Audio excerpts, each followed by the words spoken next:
There's a lot of anger out there, and a lot of it is from young black men who are trying to find a way to a better life. Now, some are angry at the Democrats, and others are angry at Vice President Kamala Harris. But I was listening to her show with Charlemagne the God, and someone called in and she mentioned something about the middle class. They said, no, I'm trying to find out how do black men get out of poverty into the middle class. So I'm not going to go into all the background of politics and all that, but here's what I am going to say. Sometimes to get out of something is to get away from it. Okay?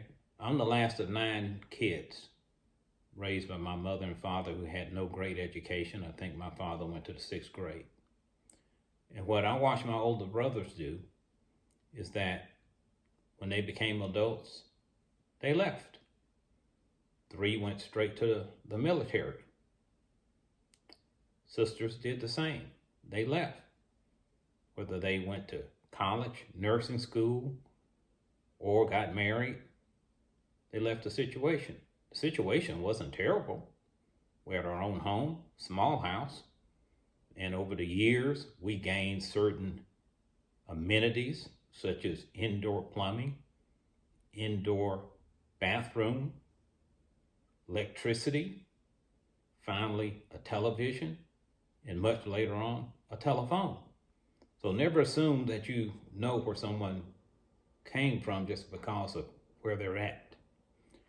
So moving away from the situation is a good move. Now, you can do some things that can hinder that. If you get in trouble early with the law, get a criminal record, that might cause a problem for you. So be careful. If you become a teenage parent before you're ready for the responsibility, could cause you a problem. So my advice on that, if you're going to indulge, wrap it up. The 4th thing I would say is increase your value to an employer.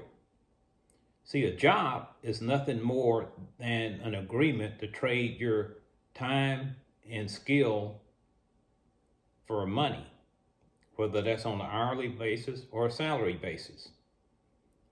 So I've worked part-time jobs when I was in high school, and the people I'm working next to work that job full-time to make their living. So try to make yourself more valuable than a 16 or 17-year-old kid, because that means the universe of people that can replace you is vast.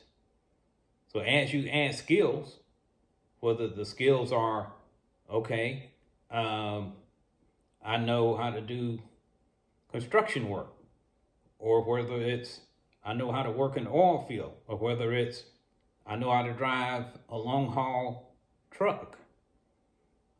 It pulls you up out of the universe of anybody can do this. That makes you more valuable on a per hour, per week basis to an employer. And the last thing I'm going to say is if you ever get the opportunity, then go ahead and buy a house, a piece of property. I don't care how small it is. It could be a 1-bedroom home, condo, whatever it is. Just an example. I bought a piece of land when I was in my 20s. It was just half-acre land for $800. Now, if I look on the tax rolls, it's worth $11,000. I mean, it's just a small example. And I've owned 4 homes. Got a starter home, moved to a slightly larger home, moved to a larger home, and now I'm in the home I'm in now. That's an escalator that goes up with inflation instead of going down, or instead of being chipped away at by inflation. So those are the things I'm going to say. So whatever candidate is talking about putting something in place that gives you an opportunity to move up the ladder using some of those kind of skills and I guess assistance, you should take another look.